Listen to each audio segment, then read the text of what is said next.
Hello दोस्तों, स्वागत है आप सबको फिर से एक नए वीडियो में। फ्रेंड, टॉप मोस्ट 50 क्वेश्चन लेकर आ गए जो कि आने वाले एग्जाम्स में पूछे जा सकते हैं। तो देर न करते वीडियो को स्टार्ट करते हैं। आपसे छोटी सी रिक्वेस्ट होगी, वीडियो अच्छी लगी तो वीडियो को लाइक कर दीजिएगा। चलिए वीडियो को स्टार्ट करते हैं। सबसे फर्स्ट क्वेश्चन देख लेते हैं। बिहार विधानसभा के अध्यक्ष कौन है? बिहार विधानसभा के जो अध्यक्ष हैं वो नंद किशोर यादव हैं। क्वेश्चन को मतलब ज़्यादा डिस्कस नहीं करूँगा, शॉर्ट में मतलब लेकर चलता हूँ जो कि आपको कम समय में ज़्यादा क्वेश्चन अटेंड हो सके। ठीक है। दूसरा प्रश्न, बिहार में तेल शोधक कारखाना कहाँ है? बिहार में जो तेल शोधक कारखाना है वो बरौनी में है। ठीक है। ऑप्शन सी इसका सही उत्तर हो जाएगा। अगला प्रश्न देखते हैं। अगला प्रश्न क्या करें? दुधवा राष्ट्रीय उद्यान कहाँ स्थित है? दुधवा राष्ट्रीय जो उद्यान है वो उत्तर प्रदेश में स्थित है। कहाँ? उत्तर प्रदेश में। ऑप्शन बी इसका सही उत्तर हो जाएगा। अगला प्रश्न देखते हैं। अगला प्रश्न क्या करें? 4 नंबर क्वेश्चन, फुर्तीला का सही वर्तनी क्या है? फुर्तीला का सही वर्तनी क्या है? वो फुर्तीला। ठीक है। ऑप्शन बी इसका सही उत्तर हो जाएगा। अगला प्रश्न देखते हैं। अगला प्रश्न क्या है? जो अच्छा बोलता है उसके लिए एक शब्द क्या है? अनेक शब्दों के लिए एक शब्द दिया गया है। जो अच्छा बोलता है उससे क्या कहा जाता है? सुवक्ता कहा जाता है। ठीक है। ऑप्शन सी इसका सही उत्तर हो जाएगा। मैं क्वेश्चन को फास्ट लेकर चलता रहा ताकि आप सबको ज़्यादा टाइम न लगे। ठीक है। अगला प्रश्न देखते हैं। अगला प्रश्न क्या करें? वर्मी कंपोस्ट क्या है? वर्मी कंपोस्ट जो है एक जैविक उर्वरक है। ठीक है। अगला प्रश्न देखते हैं। अगला प्रश्न क्या है कि वनस्पति विज्ञान पौधों से संबंधित है। बात समझिएगा, वनस्पति विज्ञान पौधों से संबंधित है तो कीट विज्ञान किससे संबंधित है? तो इसका राइट आंसर हो जाएगा कीड़े से। ध्यान से इसको मतलब देखना है, आपको समझना है, आपको कुछ नहीं करना, आपको इसमें समझना है। क्या समझना है? देखिए क्वेश्चन क्या कर रहा है कि वनस्पति विज्ञान पौधों से संबंधित है तो यहाँ पे ध्यान दीजिएगा, तो कीट विज्ञान किससे संबंधित है? तो कीट विज्ञान ऑब्वियसली वो कीड़े से संबंधित होगा। ठीक है। अगला प्रश्न देखते हैं। इसमें थोड़ा ज़्यादा टाइम लग गया आपको समझाने की वजह से, लेकिन अब टाइम नहीं लगेगा, अब फटाफट लेकर चलेंगे। ऑप्टिकल फाइबर के आविष्कारक कौन है? ऑप्टिकल फाइबर के जो आविष्कारक है नरेंद्र सिंह कपानी। ठीक है। ऑप्शन बी इसका सही उत्तर हो जाएगा। अगला प्रश्न देखते हैं। अगला प्रश्न क्या करा? अगला प्रश्न करा कि 1 मेगावाट यूरेनियम कितने उच्च ग्रेड कोयले के बराबर ऊर्जा उत्पन्न करती है?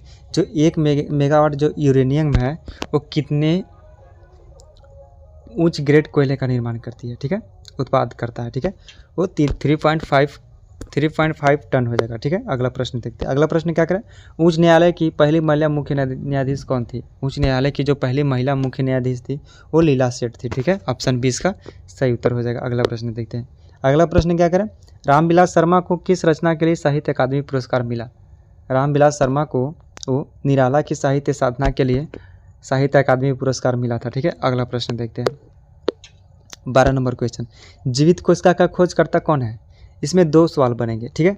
कोशिका के खोजकर्ता अगर पूछता तो रॉबर्ट हुक हो जाता, लेकिन इसमें पूछ रहा है जीवित कोशिका। जीवित कोशिका का खोज किए थे वो लिवेनहॉक थे। ठीक है, लिवेनहॉक। ऑप्शन सी इसका सही उत्तर हो जाएगा। अगला प्रश्न देखते हैं। अगला प्रश्न क्या करें? मृच्छकटिकम के रचनाकार कौन है? मृच्छकटिकम के रचनाकार जो है शूद्रक हैं। ठीक है। ऑप्शन बी इसका सही उत्तर हो जाएगा। अगला प्रश्न देखते हैं। अगला प्रश्न क्या करें? निम्नलिखित में से कौन सी खारे पानी का झील है? कौन सी खारे पानी का झील है? बाकी सब तो मीठे पानी का झील है, इसमें पोंगोंग झील जो है खारे पानी का झील है, लेकिन इसमें पूछेगा कि मीठे पानी का सबसे बड़ा झील वो उल्लर झील। ठीक है, तो इसका राइट आंसर इसमें खारे पूछ रहा है तो इसमें पोंगोंग झील हो जाएगा। अब अगला प्रश्न देखते हैं। 1 मिनट ऊपर चल गया। हाँ, जजिया कर किसने लागू किया था? जजिया कर जो लागू किए थे वो औरंगजेब ने किया था। ठीक है। अब ऑप्शन इसका बी हो जाएगा सही उत्तर। अगला प्रश्न देखते हैं। अगला प्रश्न देखते हैं क्या करा कि 22 जनवरी 1905 को कौन सी घटना हुई थी? 22 जनवरी 1905 को खूनीवार घटना हुई थी। ठीक है। ऑप्शन इसका सी हो जाएगा करेक्ट आंसर। और आपको बताना है, क्या बताना है कि जलियांवाला बाग हत्याकांड कब हुआ, आपको कमेंट बॉक्स में बताना। ठीक है। अगला प्रश्न देखते हैं। अगला प्रश्न क्या करा? बिहार का सिल्क सिटी किसे कहा जाता है? बिहार का जो सिल्क सिटी है वो भागलपुर को कहा जाता है। ठीक है। ऑप्शन सी इसका सही उत्तर हो जाएगा, भागलपुर। 18 नंबर क्वेश्चन, गौतम बुद्ध को ज्ञान की प्राप्ति कहाँ हुई थी? गौतम बुद्ध को जो ज्ञान की प्राप्ति हुई थी वो कहाँ हुई थी? वो बोधगया में हुई थी। ऑप्शन डी इसका सही उत्तर हो जाएगा। अगला प्रश्न देखते हैं। अगला प्रश्न क्या करा कि गुरु नानक का जन्म कहाँ हुआ था? गुरु नानक का जो जन्म हुआ था वो तलवंडी में, और तलवंडी वर्तमान में कहाँ पड़ता है? और नाना काना साहिब पाकिस्तान में। ठीक है, ये पाकिस्तान में पड़ता है अभी तलवंडी। अगला प्रश्न देखते हैं। 20 नंबर क्वेश्चन। 20 नंबर क्वेश्चन क्या करा? ओ भाई 20 नंबर क्वेश्चन क्या करा? अनुपम मिश्र का जन्म कब और कहाँ हुआ था? अनुपम मिश्र जो थे उनका जन्म 1948 में वर्धा महाराष्ट्र में, यानी कि ऑप्शन बी इसका सही उत्तर हो जाएगा। ठीक है, ऑप्शन बी। अगला प्रश्न देखते हैं। अगला प्रश्न क्या करें कि दो वर्णों के मेल से क्या कहते हैं? दो वर्णों के मेल को क्या कहते हैं? वो संधि कहते हैं। ठीक है, ऑप्शन बी इसका सही उत्तर हो जाएगा। अगला प्रश्न 22 नंबर क्वेश्चन। 22 नंबर क्वेश्चन क्या करा कि अत्याचार का संधि विच्छेद क्या है? अत्याचार का जो संधि विच्छेद हो है वो अतिजोर आचार, अत्याचार भाई, इसमें तो तीनों अत्याचार है, तो इसमें आपको जो मन करे आप उसको टिक आउट कर दीजिएगा। ठीक है, अत्याचार। ठीक है, अगला प्रश्न देखते हैं। अगला प्रश्न क्या करा कि महापुरुष में कौन सा समास है? महापुरुष, महान है जो पुरुष, यानी कि कर्मधार है। ठीक है, ऑप्शन बी। ऑप्शन बी इसका सही उत्तर हो जाएगा। अगला प्रश्न देखते हैं। अगला प्रश्न क्या करा है कि दर्शन में कौन सा वचन है? दर्शन में जो वचन है वो बहुवचन है। ठीक है, ऑप्शन बी इसका सही उत्तर हो जाएगा। ठीक, अगला प्रश्न देखते हैं। 25 नंबर क्वेश्चन। 25 नंबर क्वेश्चन क्या पूछ रहा है? चंद्रयान 3 कब लॉन्च किया गया था? चंद्रयान जो 3 जो था वो 14 जुलाई 2023, यानी कि ऑप्शन बी इसका सही उत्तर हो जाएगा। अगला प्रश्न देखते हैं। अगला प्रश्न क्या करा? सविनय अवज्ञा आंदोलन का प्रारंभ कब हुआ था? सविनय अवज्ञा आंदोलन का जो प्रारंभ हुआ था वो 1930 में, और ये किसके द्वारा किया गया था? तो महात्मा गांधी के द्वारा। ठीक है, अगला प्रश्न देखते हैं। अगला प्रश्न क्या करा? 27 नंबर क्वेश्चन। अंतर्राष्ट्रीय न्यायालय का मुख्यालय कहाँ है? अंतर्राष्ट्रीय न्यायालय का मुख्यालय कहाँ स्थित है? वो है हेग, यानी कि नीदरलैंड में। ठीक है, ये ऑप्शन आ जाएगा यहाँ और ये चल जाएगा इधर। ठीक है, आपको ध्यान रखना है कि हेग है वो कहाँ है? वो नीदरलैंड में। ठीक, हेग नीदरलैंड। ठीक ना, कंफ्यूज नहीं होना है, इसमें मिस टाइपिंग हो गया है। अगला प्रश्न देखते हैं। जनहित याचिका के भारत में प्रवर्तक कौन थे? जनहित याचिका के भारत में जो प्रवर्तक जो थे वो पीएन भगवती। ठीक है, पीएन भगवती, ऑप्शन बी इसका सही उत्तर हो जाएगा। अगला प्रश्न देखते हैं। 29 नंबर क्वेश्चन। शेरशाह सूरी का मकबरा कहाँ है? शेरशाह सूरी का जो मकबरा जो है वो सासाराम बिहार में। ठीक है, सासाराम बिहार में। अगला प्रश्न देखते हैं। अगला प्रश्न क्या कर रहा है? 30 नंबर क्वेश्चन। ये क्या हो जा रहा है भाई ऐसे? हाँ, 1943 में आज़ाद हिंद फौज की स्थापना कहाँ हुई थी? 1943 में, इसमें दो क्वेश्चन बन रहा है। आज़ाद हिंद फौज की स्थापना कब हुई? तो 1943 में। और 1943 में आज़ाद हिंद फौज की स्थापना कहाँ हुई? तो कहाँ हुई? वो सिंगापुर में। ऑप्शन बी इसका सही उत्तर हो जाएगा। ध्यान दीजिएगा प्रश्न को। अगला प्रश्न देखते हैं। 31 नंबर क्वेश्चन। भारत का न्यूनतम जनसंख्या घनत्व वाला जिला कौन सा है? भारत का न्यूनतम घनत्व वाला जिला वो है दिबांग घाटी, अरुणाचल प्रदेश। ठीक है, ऑप्शन सी इसका सही उत्तर हो जाएगा। अगला प्रश्न देखते हैं। अगला प्रश्न क्या कर रहा है? मांझर कुंड कहाँ स्थित है? मांझर कुंड जो स्थित है रोहतास बिहार में स्थित है।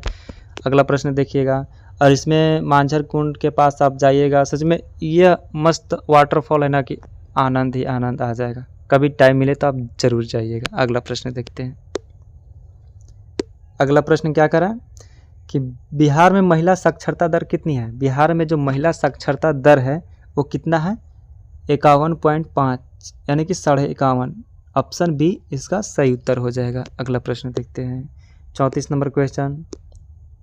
हाँ, 34 नंबर क्वेश्चन क्या कर रहा है? किस भाषा के लिए बासुकीनाथ झा को साहित्यिक अकादमी पुरस्कार मिला था? किस भाषा के लिए? तो किस भाषा के लिए? वो मैथिली भाषा के लिए। ठीक है, अगला प्रश्न देखते हैं। 35 नंबर क्वेश्चन। 35 नंबर क्वेश्चन क्या कर रहा है? बुझा चूना का सूत्र क्या होता है? बुझा चूना का जो सूत्र होता है वो CaOH2। ठीक है, CaOH2। ऑप्शन बी इसका करेक्ट आंसर हो जाएगा। अगला प्रश्न देखते हैं। 36 नंबर क्वेश्चन क्या कर रहा है? विद्युत धारा का एसआई मात्रक क्या है? विद्युत धारा का जो एसआई मात्रक है एम्पियर। Option C. अगला प्रश्न देखते हैं। 37 नंबर क्वेश्चन। 37 नंबर क्वेश्चन, सभी ऑप्शन तो पढ़ नहीं सकता, इसका जो राइट आंसर उसका मैं बता दूंगा। IUPAC का फुल फॉर्म क्या है? केमिस्ट्री का एक नाम है जिसमें किसी भी तत्व को IUPAC नाम दिया जाता है। तो इसका पूरा नाम पूछ रहा है कि IUPAC का पूरा नाम, तो इसका राइट ऑप्शन बता देते हैं, international union of pure and appealed chemistry, यानी कि ऑप्शन बी इसका सही उत्तर हो जाएगा। ठीक है, अगला प्रश्न देखते हैं। 38 नंबर क्वेश्चन। 38, बल्ब का फिलामेंट किसका बना होता है? बल्ब का जो फिलामेंट है वो टंगस्टन का बना होता है। बल्ब का आविष्कारक कौन थे? Thomas Edison. ठीक है, अगला प्रश्न देखते हैं। 39 नंबर क्वेश्चन, निम्न में से कौन भारतीय रिजर्व बैंक के पहले भारतीय गवर्नर थे? इनमें से कौन जो हैं वो भारतीय रिजर्व बैंक के पहले भारतीय गवर्नर थे? ठीक है, तो इसका राइट आंसर हो जाएगा ऑप्शन सी, सी.डी. देशमुख। ठीक है, सी.डी. देशमुख। अगला प्रश्न देखते हैं। 40 नंबर क्वेश्चन, ये आपको कमेंट बॉक्स में बताना है। 1 न्यूटन में कितना डाइन होता है? आपको कमेंट बॉक्स में बताना है। ठीक है, अगला प्रश्न देखते हैं। अगला प्रश्न क्या कर रहा है? रेड डाटा बुक किस संस्था द्वारा प्रकाशित की जाती है? रेड डाटा बुक है वो संस्था का नाम है IUCN। ठीक है, ऑप्शन 20 का सही उत्तर हो जाएगा। अगला प्रश्न देखते हैं। अगला प्रश्न क्या करें? बिहार में डचों द्वारा पहली फैक्ट्री कहाँ स्थापित की गई थी? जब डच बिहार में क्या बोलते हैं उसको, हाँ, व्यापारी करने आए थे तो पहली फैक्ट्री कहाँ स्थापित किए थे? वो स्थापित किए थे पटना में। ठीक है, ऑप्शन ए इसका सही उत्तर हो जाएगा। 43 नंबर क्वेश्चन क्या करा है? वन अनुसंधान संस्थान कहाँ स्थित है? वन अनुसंधान संस्थान जो स्थित है वो देहरादून में स्थित है। ऑप्शन सी इसका सही उत्तर हो जाएगा। वीडियो अच्छी लग रही है तो वीडियो को लाइक कर दीजिएगा। चैनल पर पहले बार आए तो चैनल को सब्सक्राइब कर दीजिएगा। अगला प्रश्न देखते हैं। 44, गुलामगिरी किसके द्वारा लिखी गई है? गुलामगिरी ज्योतिबा फुले के द्वारा लिखी गई है। ऑप्शन ए इसका सही उत्तर हो जाएगा। और अगर आपसे पूछेगा कि गुलामगिरी किस भाषा में लिखी गई है तो इसका सही उत्तर हो जाएगा मराठी भाषा। अब अगला प्रश्न देखते हैं। 45 क्वेश्चन क्या कर रहा है? आर्य समाज की स्थापना किसने की थी? आर्य समाज की जो स्थापना किए थे वो स्वामी दयानंद सरस्वती, यानी कि ऑप्शन 20 का सही उत्तर हो जाएगा। अगला प्रश्न देखते हैं। अगला प्रश्न क्या कर रहा है? 46 नंबर क्वेश्चन, हाँ, सिंधु घाटी सभ्यता के किस स्थल, एक मिनट इसे फिर से पढ़ता हूँ। सिंधु घाटी सभ्यता के किस स्थल से जल संरक्षण का साक्ष्य मिला है? सिंधु घाटी सभ्यता के किस स्थल से जल संरक्षण का साक्ष्य मिला है? और धौलागिरी से मिला है। क्या से? धौलागिरी से। ऑप्शन सी इसका सही उत्तर हो जाएगा। अगला प्रश्न देखते हैं। 47, लाइसोसोम की खोज किसने की थी? लाइसोसोम की खोज डी ड्यूबे, यानी कि ऑप्शन 20 का सही उत्तर हो जाएगा। अगला प्रश्न देखते हैं। अगला प्रश्न क्या कर रहा है? किसके संचय के कारण मांसपेशियों में थकान होती है? किसके संचय के कारण मांसपेशियों में थकान होती है? संचय क्यों होता है? क्योंकि हम ज़्यादा चल लेते हैं, ज़्यादा कुछ काम कर लेते हैं, जिसके कारण हमारे शरीर में एक लैक्टिक एसिड है जिसका संचयन अधिक हो जाता है, जिसके कारण पैर, हाथ, शरीर में यानी कि पूरा टूटने लगता है। आपको पता है ना, दर्द करने लगता है। और दर्द किसके कारण होता है? वो हो जाएगा लैक्टिक अम्ल, यानी कि ऑप्शन 20 का सही उत्तर हो जाएगा। ठीक है, अगला प्रश्न देखते हैं। 49, मानव शरीर की सबसे छोटी हड्डी कौन सी है? मानव शरीर की जो सबसे छोटी हड्डी जो है वो कौन सी है? वो स्टेपिज है। ठीक है, स्टेपिज। अगला प्रश्न देखते हैं। अगला प्रश्न क्या करा? हाँ, शेरशाह सूरी ने कौन सा प्रसिद्ध मार्ग बनवाया था? ये आपको कमेंट बॉक्स में बताना है कि कौन सा प्रसिद्ध मार्ग बनवाया था। बाकी वीडियो अच्छी लगी हो तो वीडियो को लाइक कर दीजिएगा। अगर चैनल पर पहली बार है तो चैनल को सब्सक्राइब कर बेल आइकन को प्रेस कर लीजिएगा। मिलेंगे नेक्स्ट वीडियो में, तब तक के लिए जय हिंद, वंदे मातरम।